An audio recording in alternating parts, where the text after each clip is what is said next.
Mr. Speaker, months after Canadian citizens were taken hostage by the communist regime in China, we learned that the Liberals fought hard to keep a close relationship with China. In fact, the Deputy Prime Minister fought for Canada to train China's military on Canadian soil against the direct advice of the Chief of Defence Staff. With our citizens in jail, our exports banned, and with China committing human rights abuses around the world, why did the Deputy Prime Minister push hard to partner with them? Honourable Deputy Prime Minister. Mr. Speaker, today marks 2 years since Michael Kovrig and Michael Spavor were arbitrarily detained in China. These years have been stolen from Mr. Kovrig and Mr. Spavor, from their families and loved ones. I know that all Canadians admire the integrity and strength of character these two men have shown, and I would also like to pay tribute to their families. The release of these two brave Canadians is an absolute priority for our government. Thank you, Mr. Speaker. Leader of the Opposition. Mr. Speaker, I agree with the Deputy Prime Minister. All Canadians are worried about the fate of Mr. Kovrig and Mr. Spavor. Those 2 years were stolen. So my question for the Deputy Prime Minister, while they were stealing the lives of our citizens, why was she trying to push the Canadian Armed Forces to train the Chinese military on our soil when they're abusing our citizens, our rights, international law? Why was this government trying to partner with them? Honourable Deputy Prime Minister. Mr. Speaker, I have long personal experience reporting on authoritarian communist regimes, and I am very aware of the threats they pose. When it comes to China, Canada is appalled by the treatment of the Uyghurs. We stand with the people of Hong Kong, especially the Canadian citizens there, and the release of Michael Spavor and Michael Kovrig is an absolute priority for our government. Leader of the Opposition. Mr. Speaker, the minister's actions never match those fine words. That's the problem with this government. The Liberals ignored security and scientific experts on the can-sino vaccine deal. They ignore our allies on Huawei. And now we learn they were ignoring the Chief of Defence Staff when it came to military exercises with China. Defense officials clearly said there was risks of knowledge transfer by working with China. Why does the Deputy Prime Minister think that she knows better than the military about how to maintain our military secrets? The Honourable Deputy Prime Minister. Mr. Speaker, I'd like to talk a little bit about can-sino and vaccines, because that's where the Leader of the Opposition began his questions.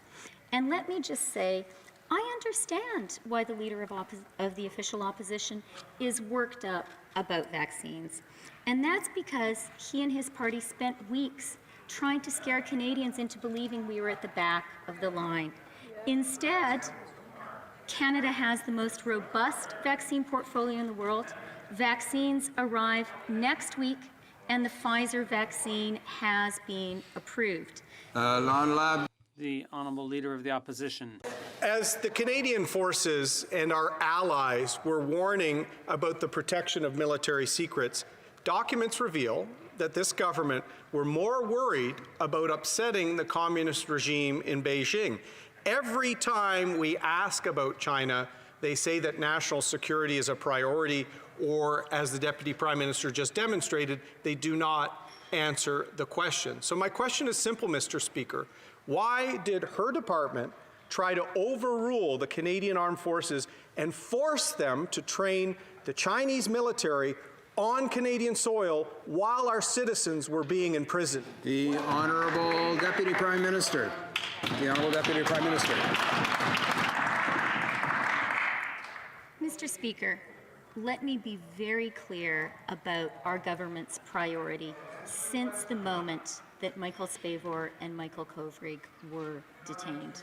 Our clear priority then and now is to secure the release of these two brave Canadians. We stand with them, we stand with their families, and we are going to continue working doggedly until we secure their release. The Opposition. Mr. Speaker, today is the second anniversary of the jailing of the two Michaels. This morning we learned that the Deputy Prime Minister put pressure on the Canadian Army to participate in joint exercises with the Chinese Army. It's incredible, Mr. Speaker. The Liberal government has to take this situation seriously and stand up against the Chinese regime. The Honourable Deputy Prime Minister. Mr. Speaker, our government and I personally,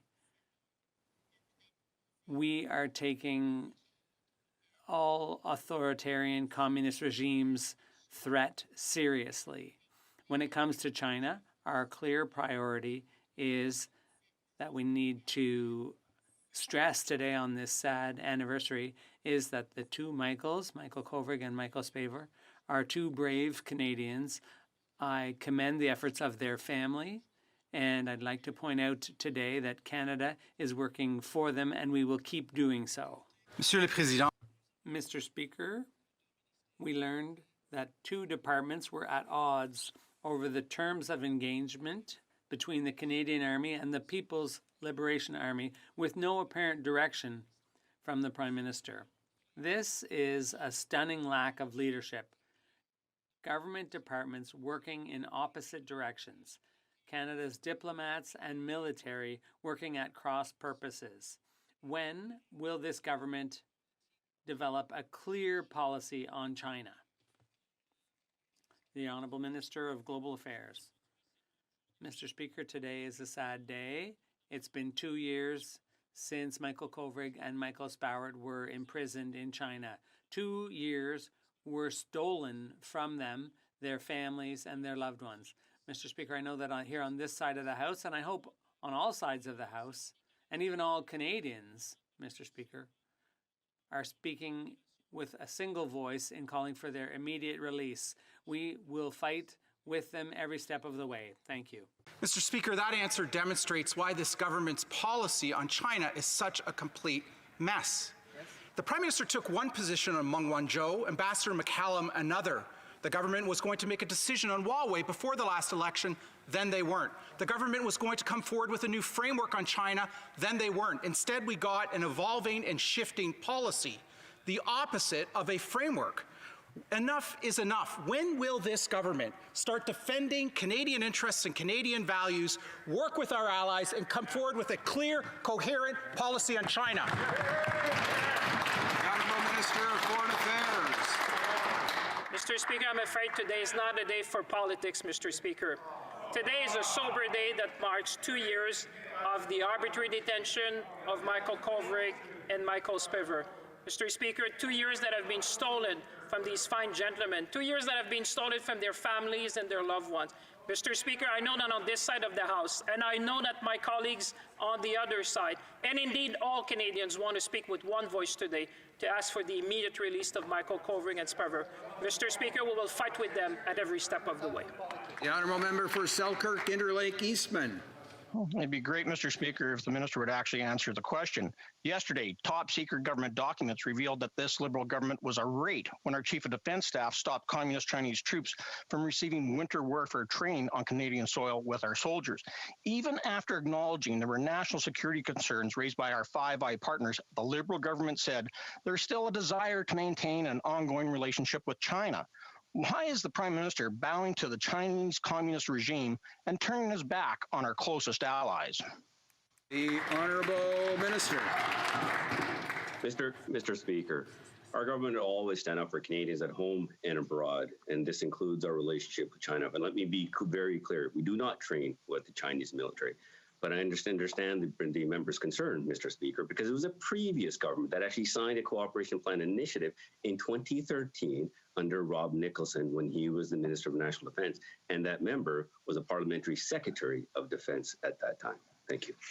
The Honourable Member for Selkirk, Interlake Eastman. Mr. Speaker, the defense minister knows full well that the Chinese government back then to the Chinese government today is completely different. And Canadians are shocked and outraged by the prime minister cozying up to the regime in Beijing.